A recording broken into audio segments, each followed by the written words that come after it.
Bien, savez-vous pour quelle raison nous avons eu l'idée de réunir ici Pascal Quignard et Delphine de Vigan? Ah bah je ne sais pas ça.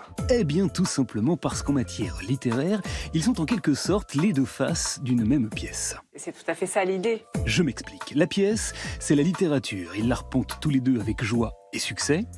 Le prix Renaudot 2015 a été attribué à Delphine de Vigan. Ils y explorent souvent les mêmes thèmes. La souffrance, la dépression, le coup de foudre. Tout ce qu'on cache, tout l'intime, toute la part de l'intime qu'on ne dit pas. Et sont poursuivis conjointement par la question de l'isolement. Ce qu'elle nous raconte, la romancière, c'est la solitude. La solitude est très très bonne.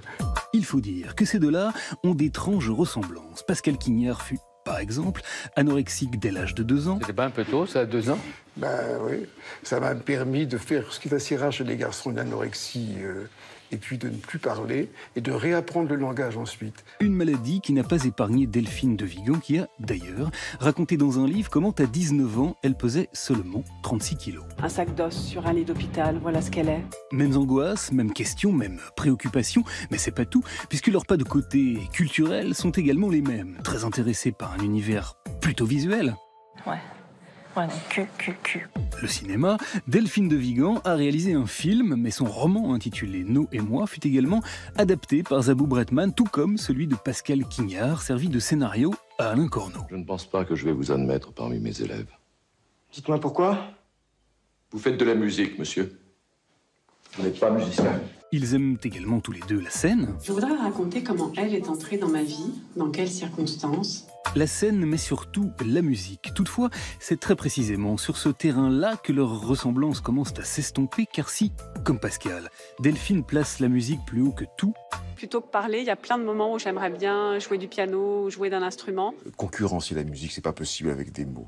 contrairement à lui, elle ne sait pas en jouer. Je parle parce que je ne sais pas jouer de musique. Voilà, mais revenons maintenant à notre pièce et à ses faces. Car savez-vous pourquoi ces deux auteurs-là sont totalement opposés dans leur façon d'aborder la littérature ? Non, je ne sais pas. Eh bien tout simplement parce que s'ils regardent souvent les mêmes objets, s'ils les questionnent avec une commune acuité, la distance à laquelle ils se placent de leur récit n'est absolument pas la même. Rien ne s'oppose à la nuit était un livre effectivement inspiré de l'histoire, de mon histoire familiale. Pour Delphine de Vigan, raconter, c'est avant tout se raconter. Ma mère qui en effet avait connu des troubles bipolaires.